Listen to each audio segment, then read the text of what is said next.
नमस्कार साथियों, एक बार फिर से मैं भूपेंद्र कुमार सैनी आपके अपने YouTube चैनल ज्ञान निविदे संस्कृत में आपका स्वागत करता हूं। जैसा कि दोस्तों हम राजस्थान के अंदर जितने भी जिले थे उनकी विस्तृत व्याख्या हम कर रहे थे, जिसका हमने नाम दिया था जिला दर्शन। हमने काफ़ी सारे जिले हमने पढ़ लिए थे। अब जो आज अपना जिला रहेगा वो रहेगा भीलवाड़ा जिला। ठीक है, तो आइए शुरू करते हैं।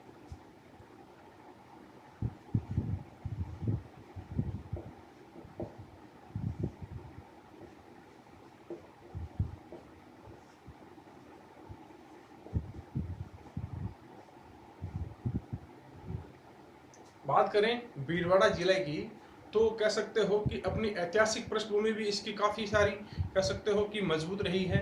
और कहें अपनी जो वर्तमान परिस्थिति है, अपनी औद्योगिक नगरी के रूप में भी जाना जाता है और कई प्रकार की यहाँ पर सभ्यताएं भी पाई गई हैं। जैसे मान लीजिएगा, अगर बात करें ऐतिहासिक दृष्टि से, जो बिजोलिया किसान आंदोलन हम पढ़ते हैं, देश का, राजस्थान का ही नहीं पूरे भारतवर्ष का सबसे पहला संगठित अगर कोई किसान आंदोलन हुआ है तो वह यही हुआ है। बिगोद कह सकते हो ये यहीं पे हुआ है। बिगोद जो स्थान है वो यहीं पे है और कई प्रकार के स्थान हैं वो भी यहीं पे हुए हैं। और कई प्रकार के मान सकते हो कि जो स्वतंत्रता सेनानी हैं उनकी भी ये कर्मस्थली जन्मस्थली रहा है। और कई प्रकार के कह सकते हो ठिकाने इसके अंदर मिलेंगे आपको, जैसे बिजोलिया है और भी कई प्रकार के ठिकाने आपको इसके अंदर मिलेंगे। बिजोलिया आप पढ़ेंगे, इसके अंदर मैनाल, आप कई प्रकार के पर्यटन स्थल हम इसके अंदर पढ़ेंगे। ठीक है, तो आइए हम शुरू करते हैं इसको कि हम इसे किस प्रकार से जानते हैं, किस प्रकार से इसको देखते हैं। देखिए, ठीक है, भीलवाड़ा की बात करें तो इसे हम कहते हैं राजस्थान का मैनचेस्टर।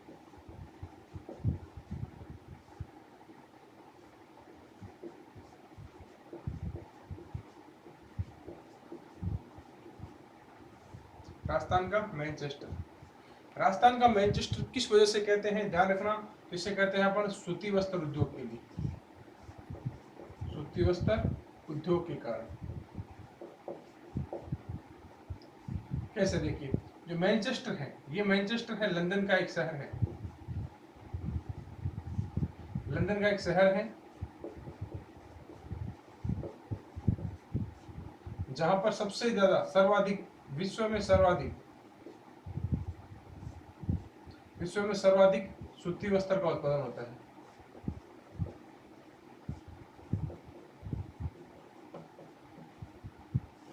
ठीक है, मैनचेस्टर लंदन का एक शहर है जहां पर विश्व में सर्वाधिक सूती वस्त्र का उत्पादन होता है। उसी प्रकार राजस्थान के अंदर सब सर्वाधिक जो सूती वस्त्र का उत्पादन है वो होता है भीलवाड़ा के अंदर। इसीलिए इसको हम कहते हैं राजस्थान का मैनचेस्टर। क्या कहते हैं? राजस्थान का मैनचेस्टर। फिर इसे कहते हैं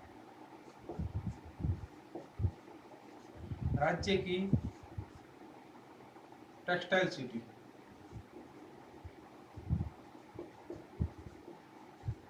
राज्य की टेक्सटाइल सिटी।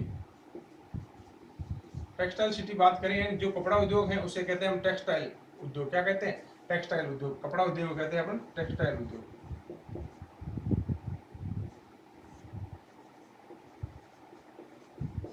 कपड़ा उद्योग की वजह से हम क्या कहते हैं? इसको टेक्सटाइल उद्योग कहते हैं। ठीक है, फिर इसे कहते हैं राज्य की अभ्रक नगरी। राजस्थान की अभ्रक नगरी। राजस्थान की अभ्रक नगरी। अभ्रक नगरी क्यों कहते हैं? कि जो अभ्रक धातु है वो यहाँ पर बहुतायत में मिलती है, बहुत अधिक मात्रा में मिलती है। सर्वाधिक मात्रा कह सकते हो, सर्वाधिक मात्रा मिलती है। ठीक है, सर्वाधिक मात्रा यहाँ पे मिलती है। किसकी? अभ्रक की सर्वाधिक मात्रा यहाँ पर मिलती है, इसलिए क्या कहते हैं? इसे अभ्रक नगरी कहते हैं। ठीक है, तो तीन इसके जो कह सकते हो कि उपनाम या एक कह सकते हो इसको संज्ञा दी गई है, अलग अलग संज्ञाएं दी गई हैं। राजस्थान का मैनचेस्टर भी कहा गया है, और दूसरी इसको राज्य की टेक्सटाइल सिटी कहा गया है, और तीसरी राजस्थान की अभ्रक नगरी भी से कहा गया है। ठीक है, बात करते हैं कि भीलवाड़ा कैसे इसका नाम पड़ा, उसकी चर्चा करते हैं। भीलवाड़ा के बारे में चर्चा करते हैं तो कहा जाता है कि एक भील व्यक्ति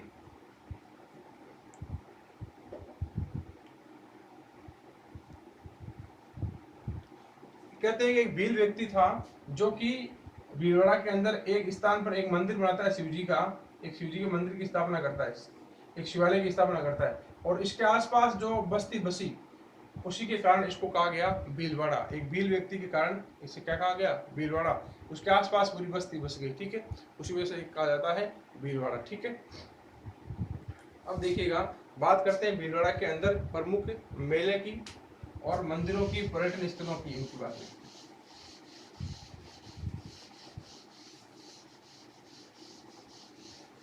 भीलवाड़ा के अंदर प्रमुख मेले लगते हैं, उनकी बात करते हैं।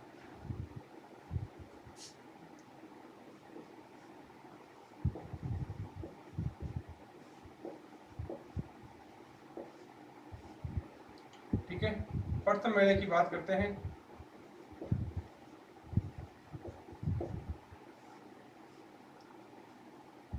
जो रामद्वारा स्थान है, रामद्वारा, वहां पर मेला लगता है, ठीक है, रामद्वारा स्थान पे, ठीक है।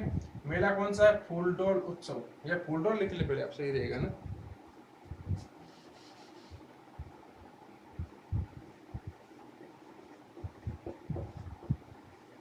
फूलडोल उत्सव या कह सकते हो इसे मेला। ये बढ़ता है आपका रामद्वारा में। कहाँ बढ़ता है, रामद्वारा। याद रखेंगे, जो फूलडोल उत्सव है, मेला है, वो कहाँ बढ़ता है, रामद्वारा में, ठीक है। और यहाँ पर क्या इसकी विशेषता है, क्या चीजें हैं, वो भी अपन डिस्कस इसकी करते हैं, ठीक है। अब बात करें, जो रामद्वारा है, इसे हम और नाम देते हैं रामनिवास धाम। क्या देते हैं नाम, रामनिवास धाम। क्या नाम देते हैं, रामनिवास धाम, ठीक है। और ये शाहपुरा के अंदर है। कहाँ पे है, शाहपुरा के अंदर, ठीक है। याद रखें कहाँ पे है, शाहपुरा के अंदर।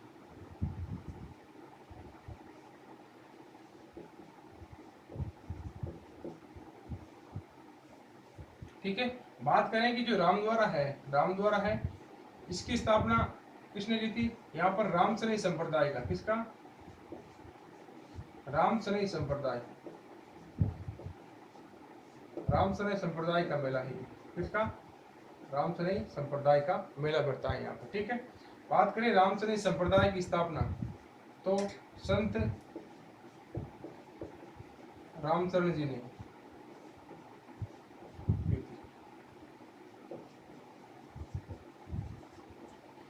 रामचरण संप्रदाय की स्थापना किसने की थी, संत रामचरण जी ने की थी। किसने की थी, संत रामचरण जी ने की थी।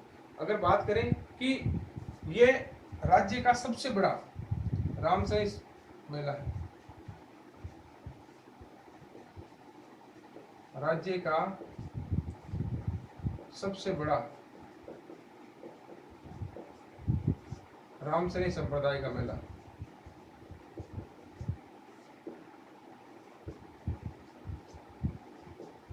राज्य का सबसे बड़ा रामसैनी संप्रदाय का इसे मेला कहा जाता है, ठीक है।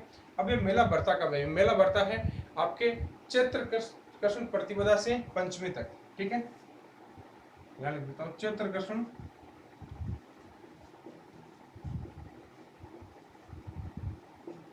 प्रतिपदा, प्रतिपदा कह सकते हो या आप एकम कहते हो, ठीक है। और पंचमी तक, 5 दिनों तक मेला बढ़ता है। कब तक, पंचमी तक, यानी 1 to 5, ठीक है। तो ये 5 दिनों तक ये मेला बढ़ता है। तो याद रखेंगे, जो फूलडोल उत्सव है, ये कहाँ का प्रसिद्ध है, शाहपुरा भीलवाड़ा। कहाँ का, शाहपुरा भीलवाड़ा का, ठीक है। शाहपुरा की चर्चा करेंगे, पूरी विस्तृत चर्चा करेंगे शाहपुरा के बारे में, कौन से फैक्ट है, ठीक है। और कहाँ पड़ता है, रामद्वारा या रामनिवास धाम कहते हैं। और रामसैनी संप्रदाय का मेला है, ठीक है। रामसैनी संप्रदाय की राजस्थान में 3 या 4 शाखाएं हैं, जिसके अंदर आप कह सकते हो, एक तो मुख्य शाखा शाहपुरा में अंदर है, और आपकी जोधपुर के अंदर भी है, आपकी नागौर के अंदर, आपकी रेण के अंदर भी है, और कई प्रकार की शाखाएं हैं इनकी, ठीक है। तो आप ध्यान रखेंगे, ठीक है। अब बात करते हैं अगले उत्सव की, ठीक है। एक मेला आता है अपना सोरठ का, ठीक है। कौन सा मेला, सोरठ का, या त्रिवेणी मेला। सोरठ का मेला या त्रिवेणी मेला इसे कहते हैं, ठीक है।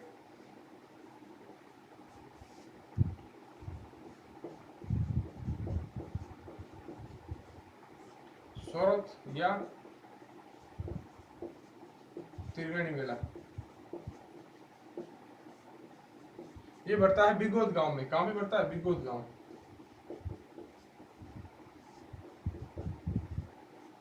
ठीक है। बिगोद गांव में बढ़ता है मेला। कहां पे बढ़ता है, बिगोद गांव में। अब देखिएगा, त्रिवेणी संगम आया तो हो सकता है कहीं ना कहीं त्रिवेणी संगम 3 नदियों का संगम होगा। कौन कौन सी 3 नदियों का संगम होगा वो देखते हैं अपन।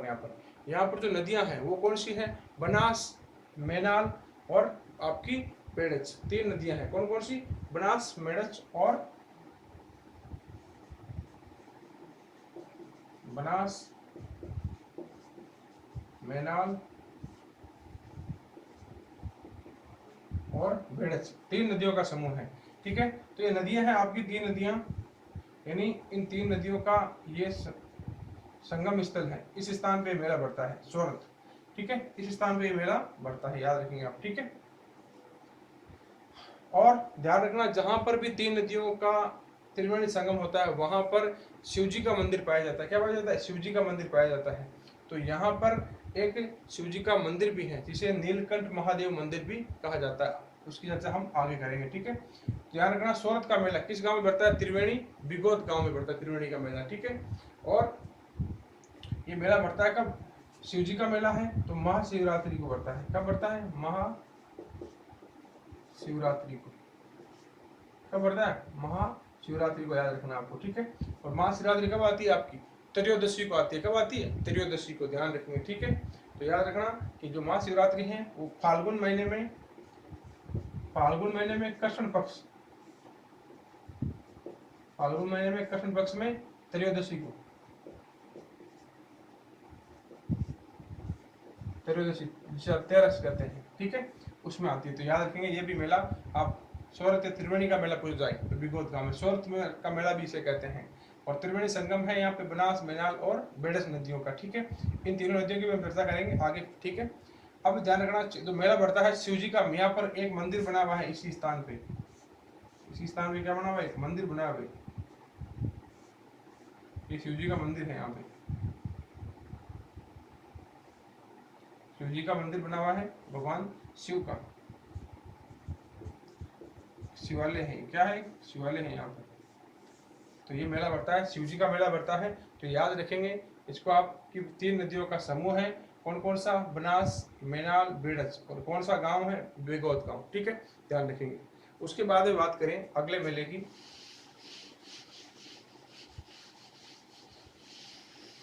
जो अगला मेला रहेगा अपना तीसरा, धनौब माता का मेला।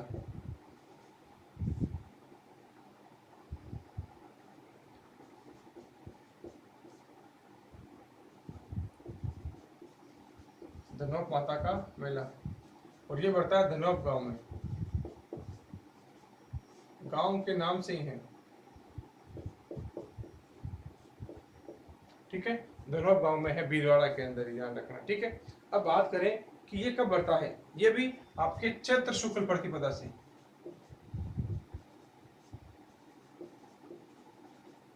चैत्र शुक्ल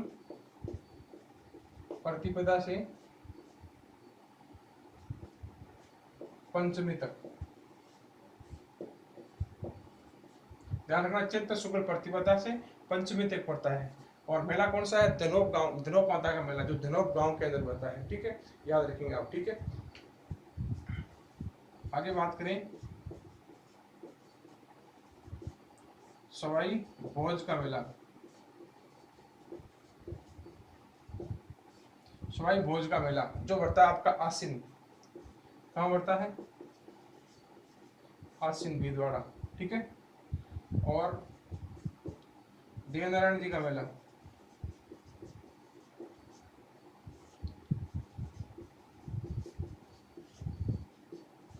ये भी आपका आसिन भीलवाड़ा के अंदर पड़ता है। ठीक है, ये सवाई भोज के पुत्र हैं देवनारायण जी। कौन, देवनारायण जी। ठीक है, एक याद रखना, एक मेला है तिलेश्वर महादेव का मंदिर, तिलेश्वर महादेव मेला, और ये भी तिलेश्वर गांव के अंदर ही है। ये गांव है जो तिलेश्वर, इसके अंदर ही पड़ता है। कौन सा, तिलेश्वर गांव। ठीक है, और तिलेश्वर पड़ता है मांडलगढ़ में। कहाँ पड़ता है, मांडलगढ़, मांडलगढ़ में। ठीक है, ध्यान रखना। और ये भी शिवरात्रि को मेला पड़ता है। ठीक है, तो याद रखिए आप, इंपॉर्टेंट चीजें हैं सारी की सारी। कि धनौब माता का मेला है वो धनौब गांव में भरेगा, और कब से कब? चैत्र शुक्ल प्रतिपदा से पंचमी तक। कब रहेगा? पंचमी तक। और जो अगला मेला है सवाई भोज का मेला, आश्विन भीलवाड़ा, ठीक है। और अगला मेला देवनारायण जी का मेला, कौन सा? देवनारायण जी का, वो भी कहाँ पे रहेगा? आश्विन के अंदर, ठीक है। फिर आपका तिलेश्वर माता का मंदिर, तिलेश्वर महादेव का मंदिर, वो भी कब कहाँ बनेगा? तिलेश्वर गांव जो मांडलगढ़ के अंदर स्थित है, ठीक है। ये भी आप याद रखेंगे, ठीक है। फिर अगर आगे बात करें, जो अगले प्रमुख मेले तो हो गए, अब बात करेंगे अपन प्रमुख मंदिरों की बात करेंगे। किसकी बात करेंगे? प्रमुख मंदिरों की बात करेंगे, ठीक है।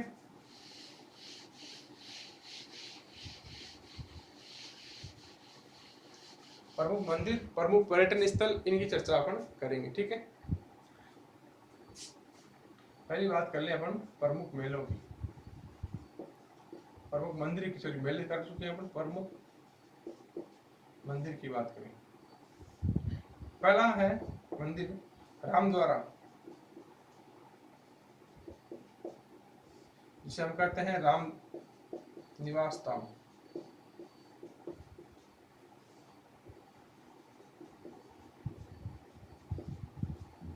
ठीक है, ये मंदिर कहाँ पे है? शाहपुरा, ठीक है। अब बात करें कि जो रामद्वारा है या रामनिवास धाम है, इसकी स्थापना किसने की थी? हम बात तो कर चुके हैं थोड़ी बहुत, तो ध्यान रखना, ये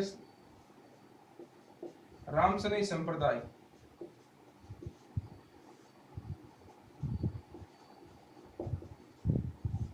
रामसनई संप्रदाय की प्रमुख पीठ है। ये जो रामसनई संप्रदाय है, इसकी प्रमुख पीठ है, कहां पर है? शाहपुरा के अंदर, ठीक है। अब बात करें जो इसकी स्थापना है, रामसनई संप्रदाय की स्थापना है, वो किसने की थी? संत रामचरण जी ने। किस कब की थी? 1751 ईस्वी में, ठीक है। ध्यान रखना, संत रामचरण जी ने इसकी स्थापना की है, रामसनई संप्रदाय की, ठीक है। और कहा जाता है कि जो रामद्वारा है, इसके अंदर किसी प्रकार की कोई मूर्ति नहीं है। देखिएगा, मान लीजिएगा ये रामद्वारा है, ये इसका मान लीजिएगा प्रवेश द्वार है, तो यहाँ पर किसी प्रकार की कोई मूर्ति नहीं है, यहाँ सिर्फ एक इनकी समाधि बनी हुई है, समाधि बनी हुई है इसकी। और इस समाधि पर र लिखा हुआ है, ऐसे र और राम राम लिखा हुआ है। सिर्फ क्या लिखा हुआ है? राम राम लिखा हुआ है। एक खंबा है, उसके ऊपर ये सारी की चीजें उत्कीर्ण है, किसी प्रकार की कोई मूर्ति पूजा वगैरह नहीं है, ठीक है। और इसी रामद्वारा रामनिवास धाम के दक्षिण भाग में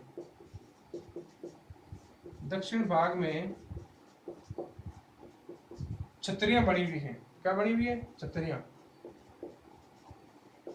बनी हुई है। और ये छतरियां जो है वो किसकी हैं? भीलवाड़ा के शासकों की छतरियां। किसकी हैं? भीलवाड़ा के शासकों की छतरियां हैं।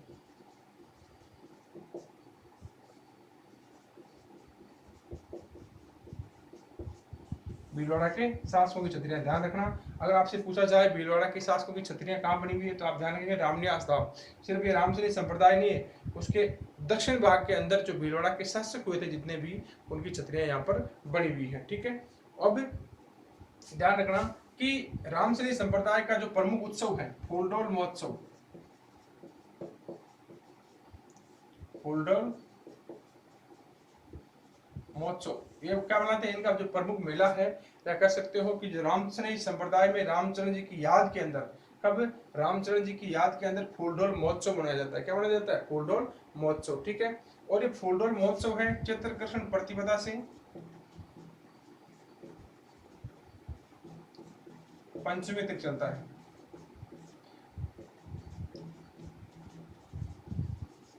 ठीक है। तो ध्यान रखेंगे, राम जो आपका प्रमुख मंदिर है रामद्वारा या रामनिवास धाम कह सकते हैं इसे आप, शाहपुरा के अंदर है। कहाँ पे? शाहपुरा के अंदर। और यहाँ पर रामसनई संप्रदाय की प्रमुख पीठ है।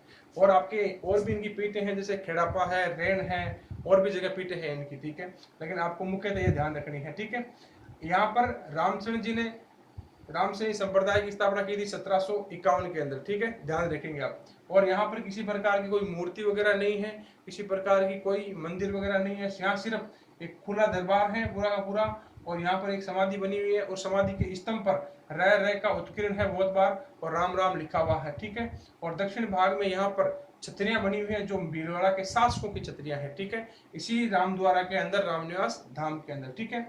और फिर यहाँ का जो फूलडोल महोत्सव है वो काफी प्रसिद्ध है, चर्चित रहता है, ठीक है। तो ये हो गया आपके कौन से प्रमुख मंदिरों में रामद्वारा धाम, ठीक है। अब इसके बाद में मंदिर बात करते हैं दूसरे मंदिरों।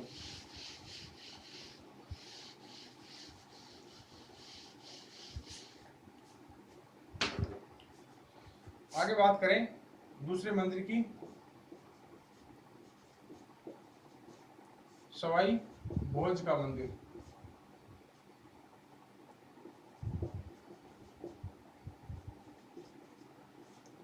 सवाई भोज के मंदिर की बात करें तो ये जो भगवान देवनारायण कह सकते हो, जो गुजरों के आराध्य देव है, गुजर जाति के, उनके पिता है सवाई भोज, ठीक है। और जो इनका मंदिर है वो है गोठा दड़ावता, आसिन के अंदर, ठीक है, आसिन, ठीक है। आजकल क्या ये पूरा स्थान पूछने लगे हैं एग्जाम में, ठीक है। तो गोठा दड़ावता याद रखना, आसिन, ठीक है। सवाई भोज की बात करें तो ये 24 भाई थे, कितने, 24 भाई, जिन्हें बगड़ावत कहा जाता था। क्या कहा जाता था, बगड़ावत, बगड़ावत कहा जाता था। उनमें से एक है सवाई भोज, उनका ये मंदिर बना हुआ है यहाँ पर, ठीक है। कहाँ पर, गोठा दड़ावता आसिंद के अंदर। कहाँ पे, गोठा दड़ावता आसिंद के अंदर, ठीक है, ध्यान रखेंगे आप। फिर तीसरे मंदिर की बात करें, देवनारायण जी का मंदिर, देवनारायण जी का मंदिर। देवनारायण जी के मंदिर की बात करें तो यही स्थान पर है, सेम ही ध्यान रखना, गोठा दड़ावता आसिन, ठीक है। अब मुख्य बात क्या ध्यान रखनी है देवनारायण जी के मंदिर के अंदर, ठीक है, वो क्या ध्यान रखनी, ध्यान रखना। पहली बात, ये गुज्जर जाति के आराध्य देव, किसके, मुख्य थे, वैसे सभी के हैं लेकिन मुख्य थे गुज्जर जाति के आराध्य देव, ठीक है। फिर यहां ध्यान रखना, अब इंपॉर्टेंट बात बता रहा हूं, यहां पर किसी प्रकार की कोई मूर्ति नहीं है। यहाँ पर देवनारायण जी के मंदिर में मूर्ति नहीं होकर ईंटों की पूजा होती है। विशेष फैक्टर, राजस्थान में सिर्फ एक ही मंदिर है जहां पर किसी प्रकार की मूर्ति नहीं होकर ईंटों की पूजा होती है, ठीक है। ध्यान रखेंगे आप कि मूर्ति के स्थान पर ईंटों की पूजा होती है। यहाँ पर किसकी पूजा होती है, ईंटों की। यहाँ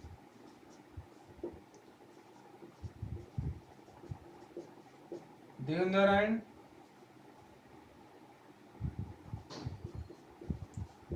जी की मूर्ति के स्थान पर, क्या लिख देता हूं, ईंटों की पूजा होती है,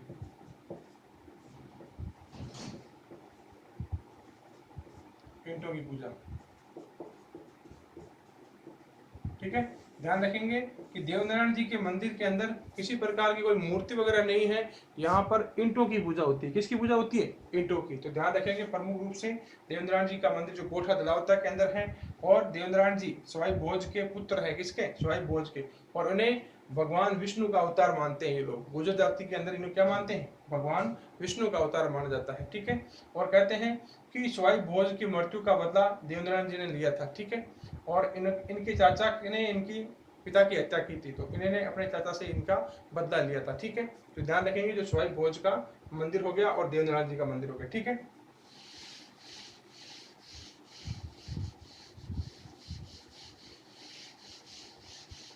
इसके बाद मंदिर, अगले मंदिर की चर्चा करें तो अगला मंदिर है अपना हरणी महादेव। हरणी महादेव, ये आपका भीलवाड़ा के अंदर ही है मुख्यतः, ठीक है। फिर तिलेश्वर महादेव,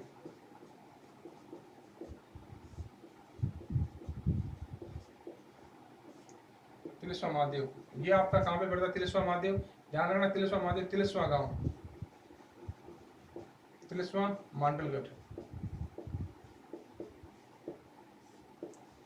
ठीक है, ध्यान रखना भीलवाड़ा के अंदर मांडल अलग है, मांडलगढ़ अलग है, दोनों अलग अलग है, अलग अलग है।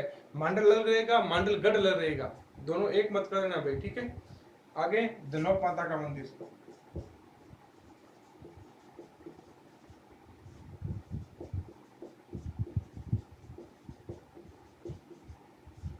धनौप माता का मंदिर, ये किस गांव में है? धनौप गांव में,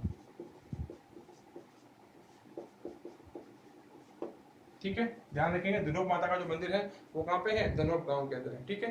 अब अगला जो मंदिर पढ़ते हैं, मुख्य मंदिर पढ़ेंगे। ये 3 छोटे छोटे मंदिर थे जिनको सिर्फ आपको स्थान याद रखना है सिर्फ।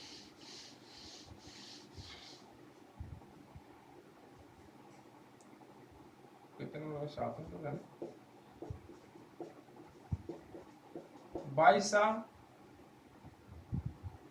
का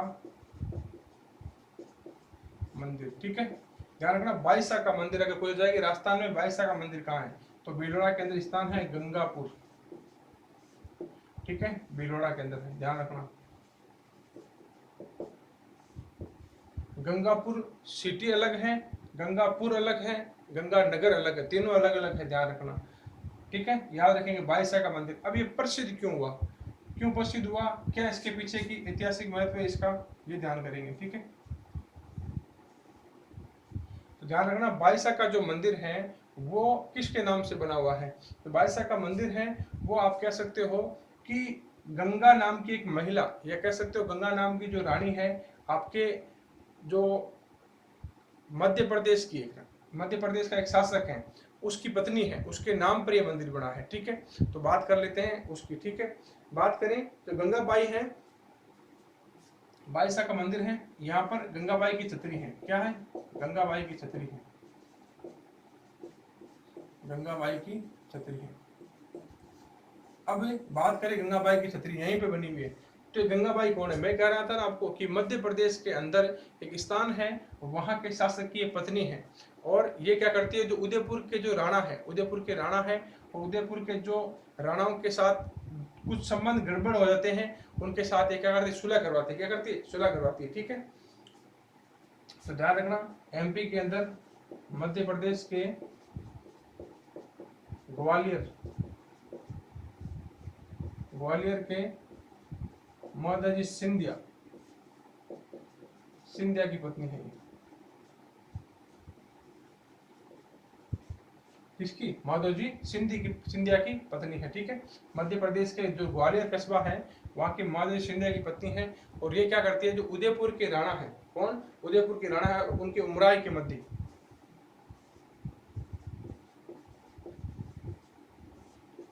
उदयपुर के महाराणा और उनके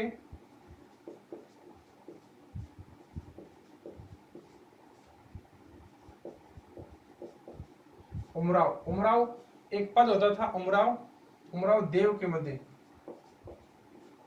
ठीक है, उमराव देवगढ़ के मध्य सुलह करवाती है, मध्य सुलह कराने के लिए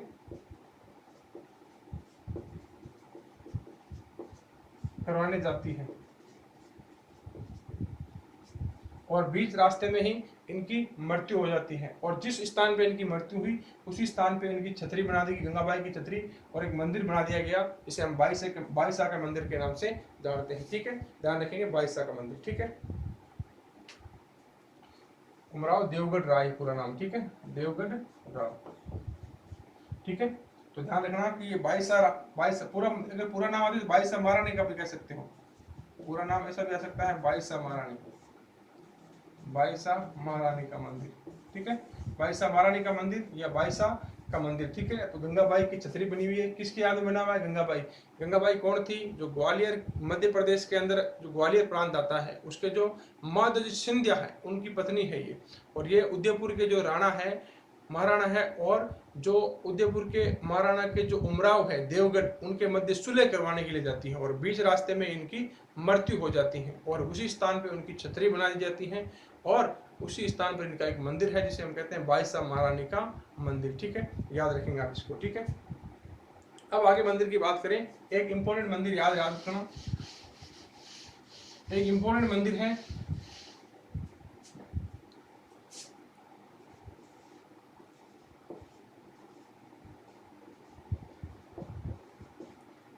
देवतलाई के देवनारायण,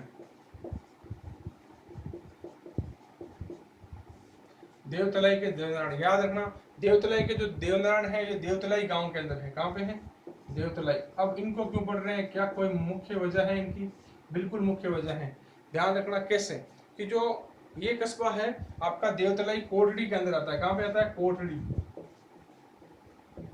ठीक है। अब मुख्य वजह क्या है, ध्यान रखना, ये सांप्रदायिक सद्भाव का एक स्थान है। क्या है? सांप्रदायिक सद्भाव का एक स्थान है जहां पर 70 से अधिक मंदिर हैं और वो जैन, मुस्लिम और आपके बौद्ध, इन तीनों संप्रदाय और अन्य संप्रदायों के मंदिर हैं। एक ही स्थान पर 70 मंदिर है और अलग अलग संप्रदायों के मंदिर हैं। ठीक है।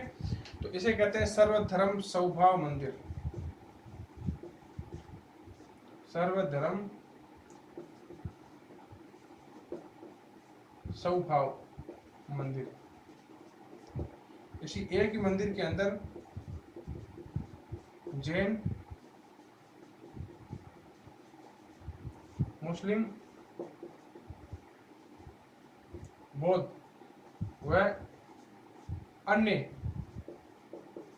धर्मों के 70 से अधिक मंदिर हैं।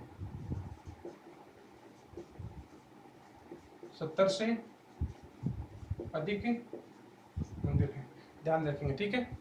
तो ये अपने के जो प्रमुख मंदिर थे उनकी चर्चा अपन कर चुके हैं। ठीक है। तो भीलवाड़ा के अंदर प्रमुख मंदिर हुए थे। ठीक है। नेक्स्ट वीडियो के अंदर हम भीलवाड़ा का अगला पार्ट 2 सेकंड लेके आएंगे, जिसके अंदर प्रमुख जो पर्यटन स्थल वगैरह होंगे उनकी चर्चा करेंगे। तो आपको ये वीडियो अच्छा लगे तो वीडियो को ज्यादा से ज्यादा आप शेयर करें और चैनल को ज्यादा से सब्सक्राइब करें। ठीक है। धन्यवाद दोस्तों।